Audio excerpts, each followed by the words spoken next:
Hello ඔන්න ඉතින් මම අදත් ආවා අලුත් ටැරෝ රීඩින් එකකින්. ඉතින් අද මාතෘකාව තමයි එයා ඔයාට ඇත්තටම ආදරේද කියලා. ඉතින් මම ෆයිල්ස් තුනක් දානවා උඩින්. ඔයාලා එකක් තෝරගන්න. රතු පාට හાર્ට් එකයි, කහ පාට හાર્ට් එකයි, රෝස පාට හાર્ට් එකයි. ඉතින් ඔයාලා මේක තෝරගන්න අතරතුර මේක චුට්ටක් අහගන්න. මේක අදාළ වෙන්නේ රිලේෂන්ෂිප් එකක ඉන්න පාර්ට්නර් කෙනෙක් ඉන්න අයට පමණයි. ඉතින් මේක මැරිඩ් අයටවත් සිංගල් අයටවත් මේක අදාළ වෙන්නේ නැහැ. ඒ වගේම තමයි මේක පොදු රීඩින් එකක් නිසා මේක ඇකියුරේට් වෙන සම්භාවිතාවයක් තියෙනවා. ඉතින් මේක තව කෙනෙක්ට ඇකියුරේට් වෙද්දි තව කෙනෙක්ට ඇකියුරේට් නොවෙන්න පුළුවන්. ඉතින් ඒකත් අපි මතක තියාගෙන අවබෝධ කරගෙනම රීඩින් එකට යන් එහෙනම්. මේ රීඩින් එක ෆයිල් නම්බර් 1 රතු පාට හાર્ට් එක තෝරගත්තු ඔයාගේ. ඉතින් ඔයා ගැන එයා ගොඩක් හිතනවා, හොයලා බලනවා. ඉතින් ඔයාට ආදරේත් කරනවා. ආදරයකටත් වැඩිය කැමැත්තක් සහ ආසාවක් තමයි තියෙන්නේ එයාට ඔයා ගැන. ඒ වගේම තමයි හිතේ ආදරයක් තිබුණාට හැම වෙලේම ඒක ඔයාට පෙන්නන්න යන්නෙත් නෑ එයා. එයා ඔයාට ගොඩම හදවතටත් වැඩිය මොලෙන් තමයි ඔයාට ආදරේ කරන්නේ.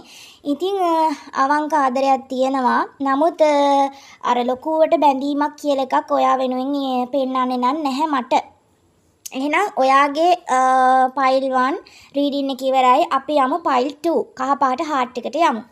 ඉතින් ෆයිල් නම්බර් 2 කහ පාට හાર્ට් එක තෝරගත්තු ඔයාට ඇත්තටම ආදරේ. ගොඩක් ඔයාට ආදරේ. ඉතින් පැහැදිලිවම එයා ඔයා ගැන ගොඩාක් හිතනවා, ගොඩාක් කොරි වෙනවා. ඉතින් එයා ඔයා ගැන ලොකු ගෞරවයක් සහ අවංකභාවයකින් තමයි ඉතින් ඉන්නේ.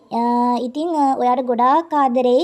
ඔයා ගැන හැම වෙලේම හොයලා බලනවා. ඉතින් ඔයාට ඕනෙම වෙලාවක එයා ඔයා ළඟින් ඉන්නවා. ඉතින් කහ පාට හાર્ට් එක තෝරගත්තු අයගේ රීඩින් එක ඉවරයි. ඉතින් අපි ඊළඟට යමු රෝස පාට හાર્ට් එක තෝරගත්තු අයට මොකද වෙන්නේ කියලා බලන්න. ඉතින් රෝස පාට හાર્ට් එක. ඒ කියන්නේ තුන්වෙනි ෆයිල් එක තෝරගත්තු ඔයාට ඔයා ගැන ඉතින් සාමාන්‍යයෙන් ඉතින් පොඩි ආදරයක් තියෙනවා. ඉතින් එයා ගොඩක්ම ඔයාට බොරුවට රඟපානවට බොරු කරන චරිතයක්. ඉතින් නිකන් ඔයත් එක්ක බොරුවට ඉන්නවා කියලා තමයි පෙන්නේ. නමුත් හිතේ පොඩි ආදරයක් තියෙනවා නැත්තේ නෑ. ඉතින් එයා හැම වෙලේම මේ මම තමයි හරි හැමදේම අතින් එයා තමයි හරි. ඔයා ඉතින් ඉන්නේ අන්තිමටම. ඔයා හොඳ නෑ. ඔය කියන්නේ ඔයාගේ ගෞරවයට එයා හානි කරනවා. හැමතැනම ඔයාට නරක දේවල් කියන්න පුළුවන්. ඒ වගේම තමයි ඔයාට කැත විදිහට බයිනවා. ඔයත් එක්ක හිටියට ඔයාගේ පැත්තට පක්ෂපාතීත්වයක් නැහැ. ඒක ඉතින් එයාගේ උප්පත්තියෙන් ආපු හැටියක් තමයි. ඉතින් එයා ඔයත් එක්ක ගොඩාක්ම ඉන්නේ වාසියට. ඉතින් අවංකකමක් නැහැ. ඒ නිසා ඉතින් ඔයා පොඩ්ඩක් කල්පනා කරන්න ඕනේ මේ වගේ ආදරයක් ඔයාට අවශ්‍යද? ඔයා තවත් ඉස්සරහටත් මෙයත් එක්කම ඉදිරියට යනවද කොහොමද කියන එක ඉතින් ඔයා තීරණය කරන්න ඕනේ දෙයක්.